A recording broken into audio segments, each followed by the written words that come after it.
Even when you are not harmed in any way, nature can be one of the harshest teachers there is. It has no remorse. Several years ago, I was woken up at 2 or 3 o'clock in the morning to my dog barking. I looked out the window and there was an orange glow, and my neighbor's barn was on fire.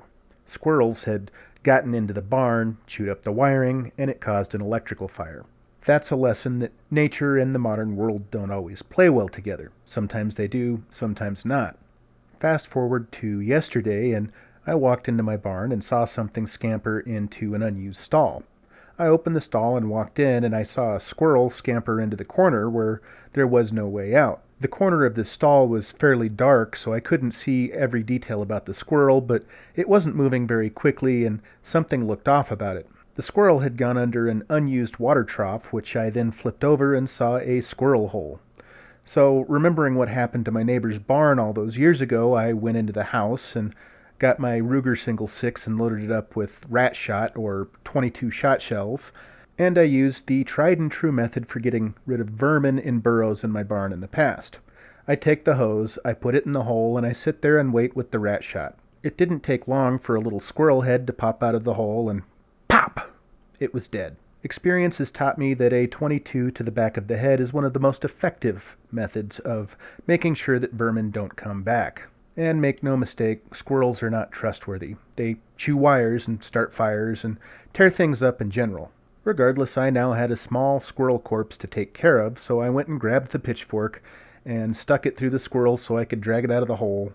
And when it came out, I saw what was wrong with it that I hadn't seen before because it was relatively dark, and that is that the squirrel was missing most of the hair and the back part of its body. I don't know if it was scraped off by an animal or if it came off because of infection. Either way, when I got it into the sun, it was far, far worse than that. It was gruesome.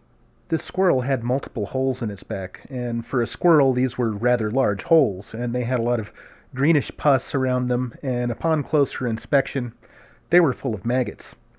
Those maggots had been eating this squirrel alive. Whatever had happened to this squirrel, clearly it would have died without my intervention, and I probably did it a favor. And I'm sure most of you are quite thankful that I didn't take any video or pictures of this. It's not the first time I've seen a live animal that was on its way out that was full of maggots, and it probably won't be the last. But if you're not used to seeing it, it's absolutely horrifying. It's revolting. But it's part of nature, and those maggots did not care that that squirrel was still alive. Just like if you had an infection and didn't get it treated, they wouldn't care if you were still alive. Sometimes maggots can be beneficial, as many kinds of maggots will only eat the dead and rotting flesh, and it will actually save the rest of you, but this squirrel was too far gone.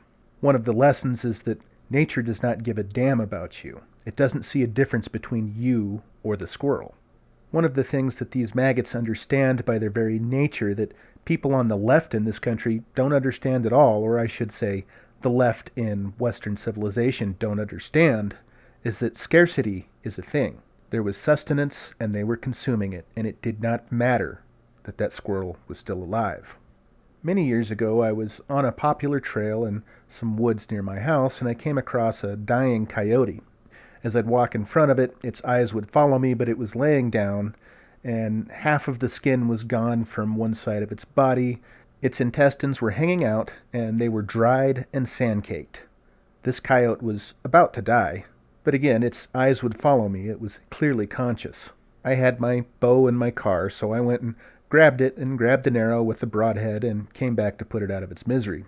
In the time it took me to go get my bow, there was a fairly liberal woman who had come up and saw the coyote.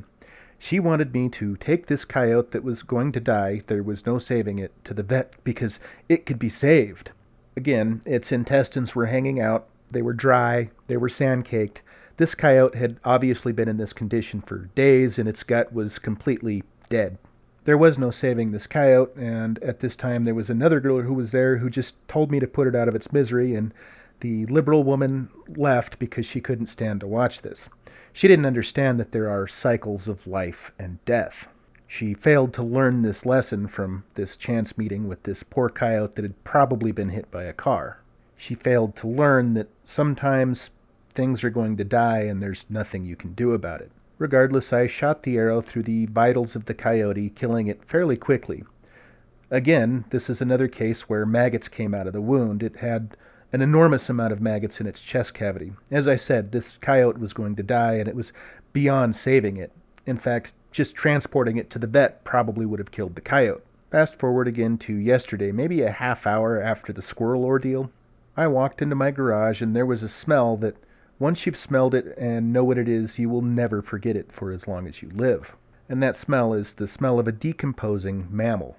It turns out that a decomposing mouse, a decomposing human, and a decomposing cow all smell very similar. The difference is how far away you can smell them from and how strong that smell is. And yes, I do know this from experience. There are mouse traps in my garage, so I figured it was just a mouse because I only had to move a few feet away for the smell to go away. So I start looking around for a dead mouse in a mouse trap that was under some nook or cranny that I couldn't see, and I saw this. This is a bull snake, a small bull snake, in my garage trying to eat a mouse. Well, the problem is the mouse was caught in the mouse trap, and the snake just flat out wasn't big enough to eat the mouse in the mouse trap at the same time. But by God, it was going to give it the good old college try to get that thing down. See, the snake, even though it couldn't understand the nature of the mechanical clasp of a mousetrap, it instinctively understands the nature of scarcity, again, something that the modern left in Western civilization just doesn't get. There are finite resources, finite food, and finite time. The snake just saw what looked like an easy meal, and it was going to take advantage of it.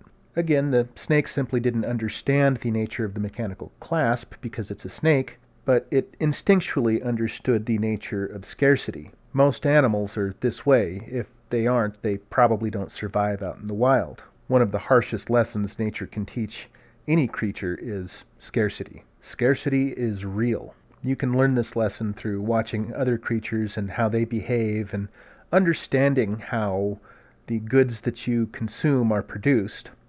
Or you can learn it the hard way, and that is not having enough to survive, or simply by not having enough to thrive. But that poor snake was going to try to eat a meal that it couldn't swallow, so I reached down and picked up the mousetrap, and the snake slithered away in a hurry. But this mouse looked pretty fresh. It clearly wasn't ripe enough to stink like what I was smelling.